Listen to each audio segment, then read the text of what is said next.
minded, and they look at Mheshimiwa like, without due respect, majority of them, they look at you like an ATM. So somebody is, you know, is having a burial, Mheshimiwa's idea is having a wedding, Mheshimiwa's idea is having Rorashio Dawari, you know, like that. And, you know, it continues on like that. So campaigns are very expensive. I remember personally, my story, I used 18 million. 18 million. And I've never stolen any public money. I'm not crooked and all that. And when I use that kind of money, I'm just imagining 18 million, you multiply by 290 constituencies for Gachagua. Let's do an example. You know, you see how much money is, you know, on a minimum, on a bare minimum. Because I know my competitors, some of them used about 30 million. There is one who used about 45 million. And unfortunately, currently, right now, he is suffering from cancer, you know. You can imagine. The stress level of campaign is very high. So I don't think I would relent. And how the deputy president and the president came into power, they came through the church, and they looked like they were speaking the truth. They looked like they were honest people. They looked like it's the ideal, you know, ideal people. They look like they have an agenda. They look like they have the unity of the country. But 2 years down the line, we have started seeing things we used to hear, but now there are things that we have heard. For example, the impeachment of the deputy president, Rigathi Gachagua, the mover of the motion, and the drafter, you know, in court, he was asked questions that he could not even. How can I lie like the way I've written here? You ask me what I've written, I'm not able to tell you, and it's me who has written. I mean, we saw a lot of. He was not maybe coached properly, or he never read the document properly, or he was high on something.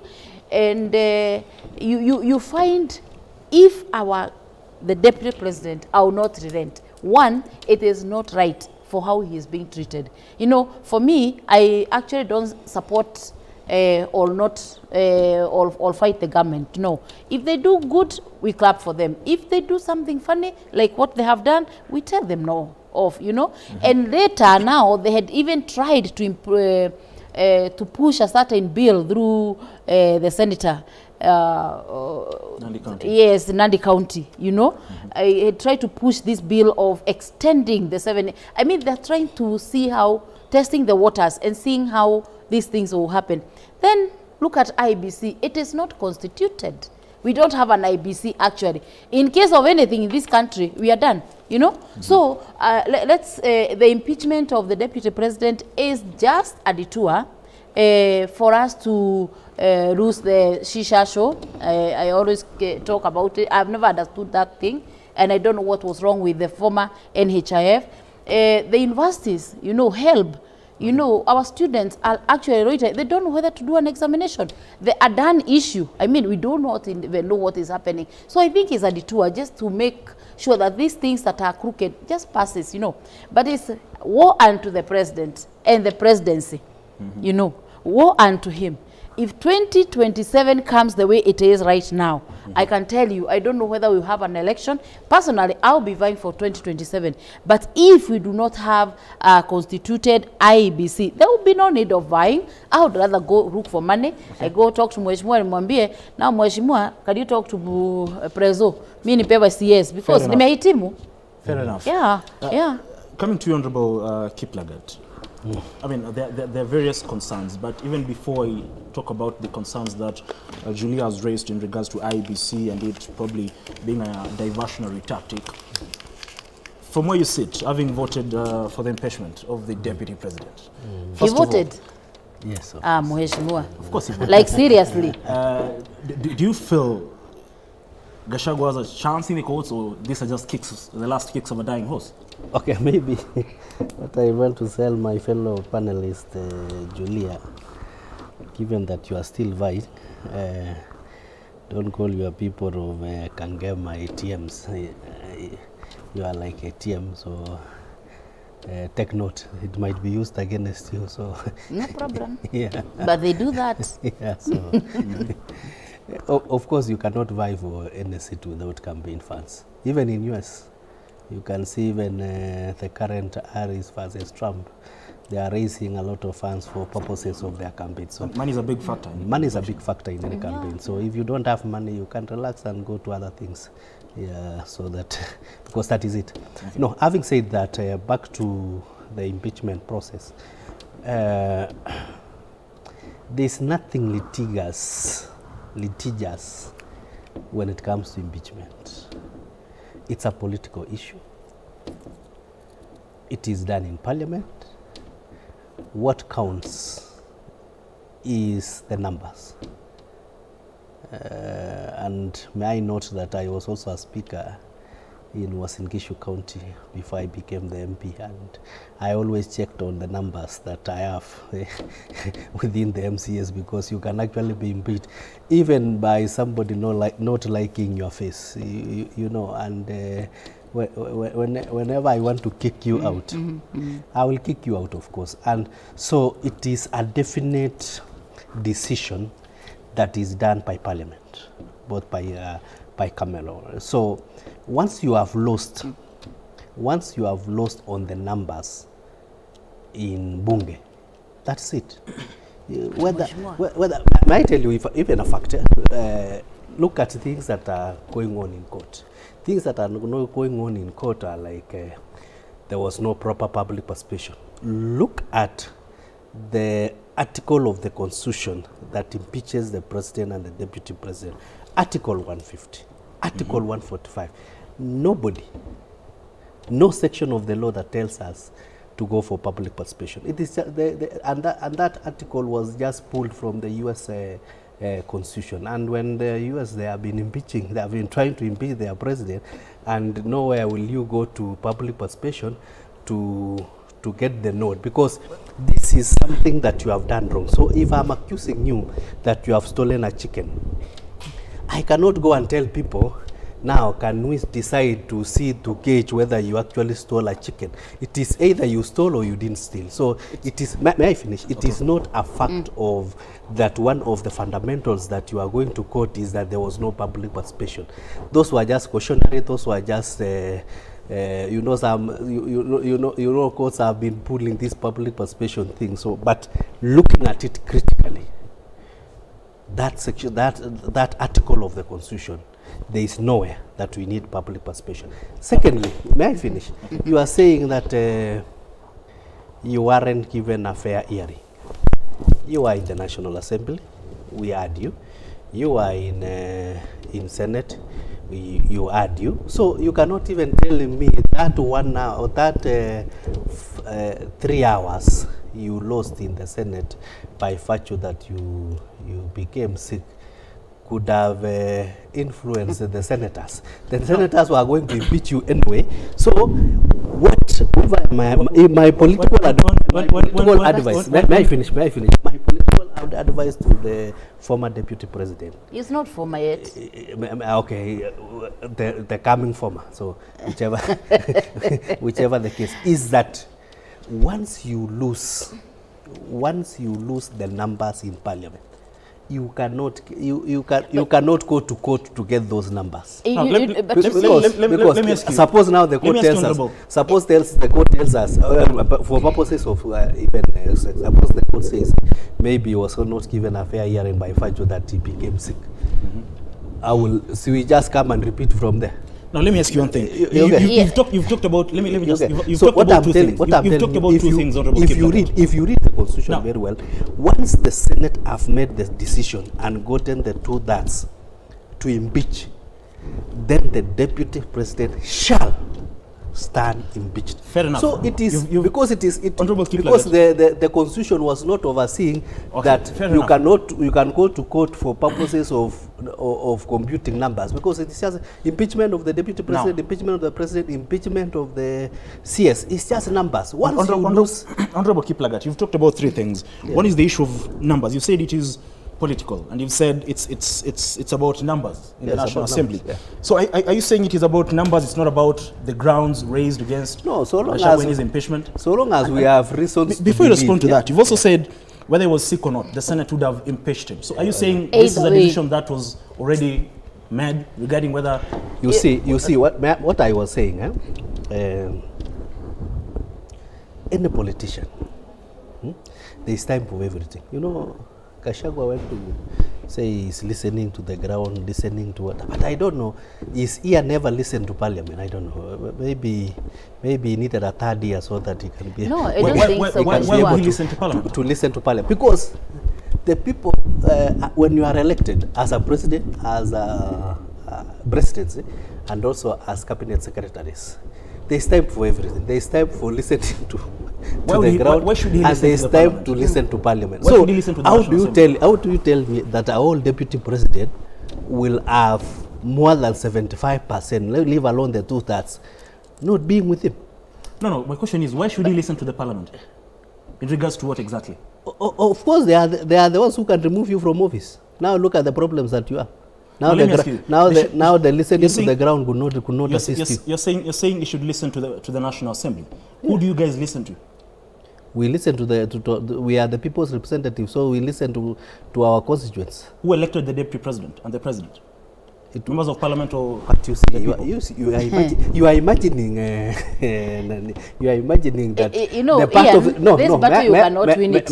May I finish? You are imagining briefly, kindly, that section of impeaching the presidency is there by accident. No, it is not there by accident. My question is, you've said, just based on what you've said, you've said the deputy president should listen to the National Assembly. And my question was, fair enough, why should he listen to the National Assembly? And number two, who do you guys listen to? You said you listen to the people. You see, it is upon us as people's representative to make sure that there is the presidency preserves the symbol of national unity. Okay. But once a whole deputy president, what you say in private, you also now say in a microphone. You know that. I think let me engage. And then to cut the story short, we are here not because of anything. It is because of the constitution. It is because of the 2010 constitution. Otherwise, if we were in our previous constitution, we should not be talking of Gachagua. The president will just wake up at 1 o'clock and dismiss, and the story ends there. So I think as we finish this thing, so that we don't get our energies in something that is actually administrative, we need to amend the law so that at the end of the day we give the appointment of the deputy president or the vice president. Now we go back to those days. Hand in hand with the appointment of the CSS. Yeah, pretty much. I don't know. Just before you respond, let me ask him. I want to hear from you. Yes. Yeah. Who elected the president and his deputy?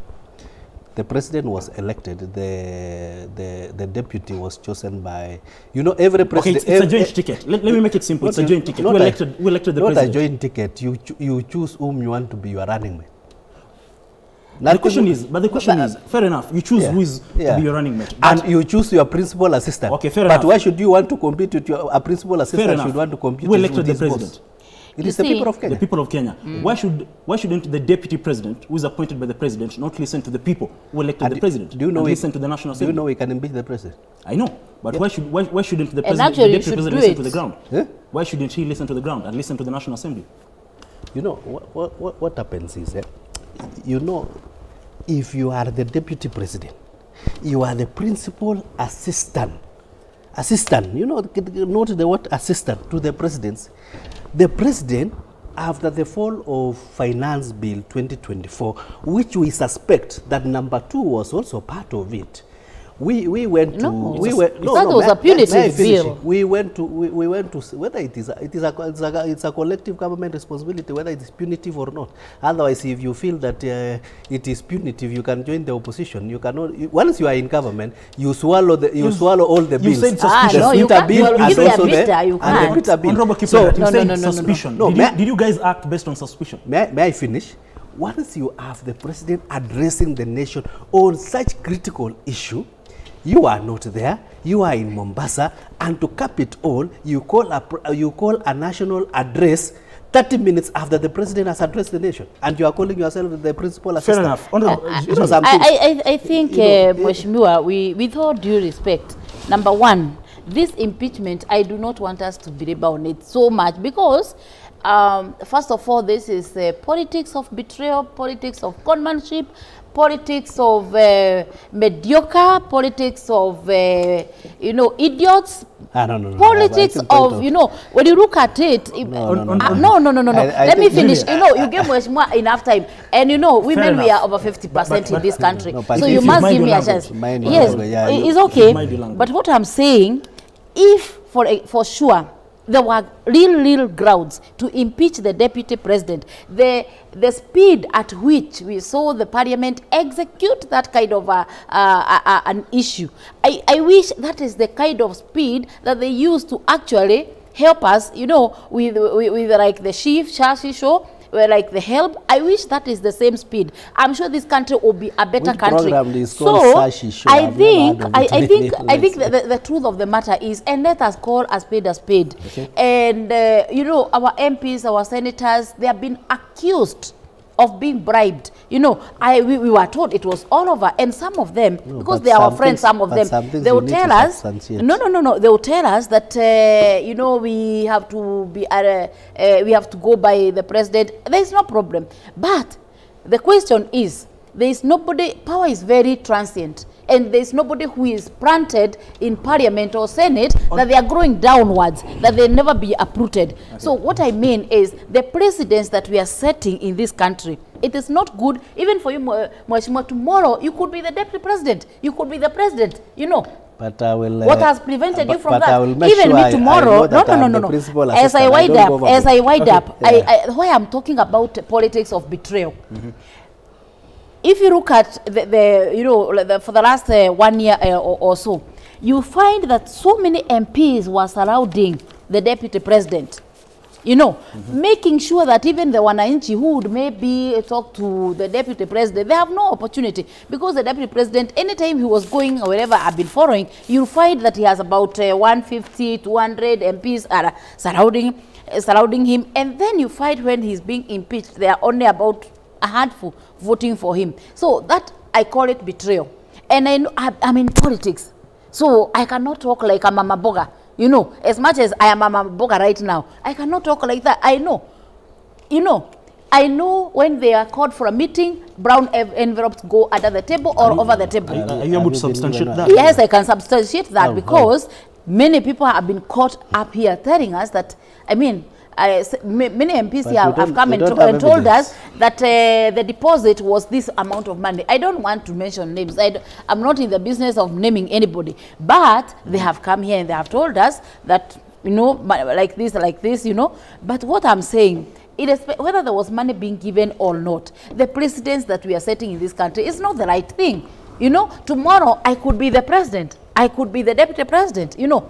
And you see, that is why you found, you saw there was this narrative, kuva dereva, kuva makanga. And we are also adding, even the mechanic should go.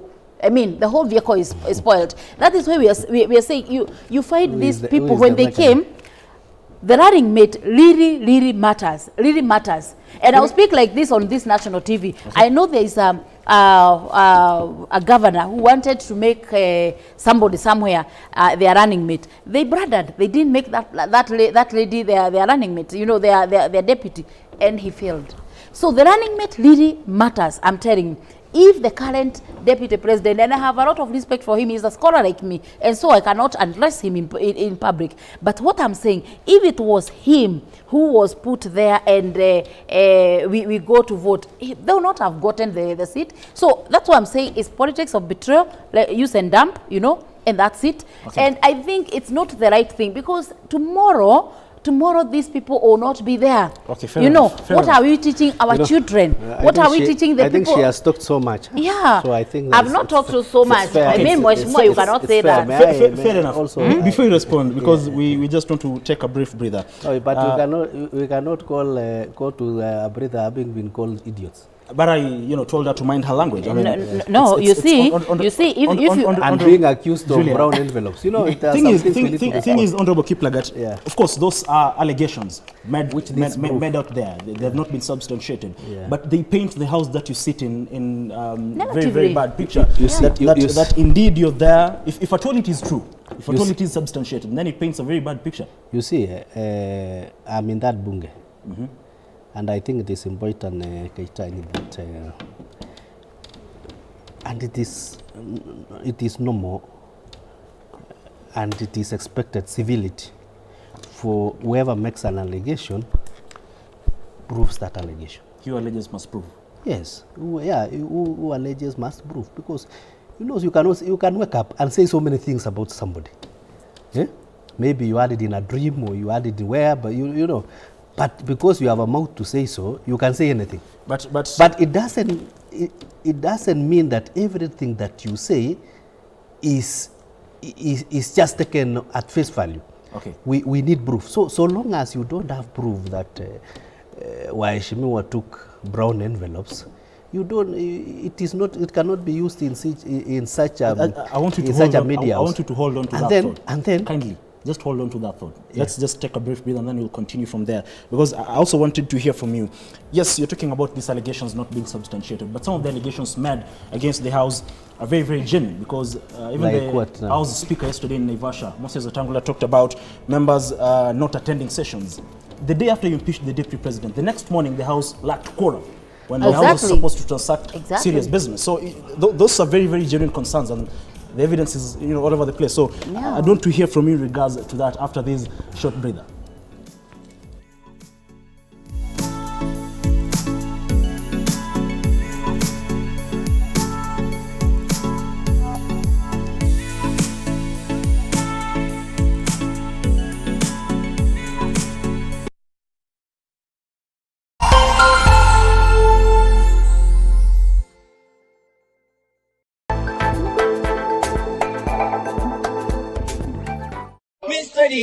Mr. DJ Lucky.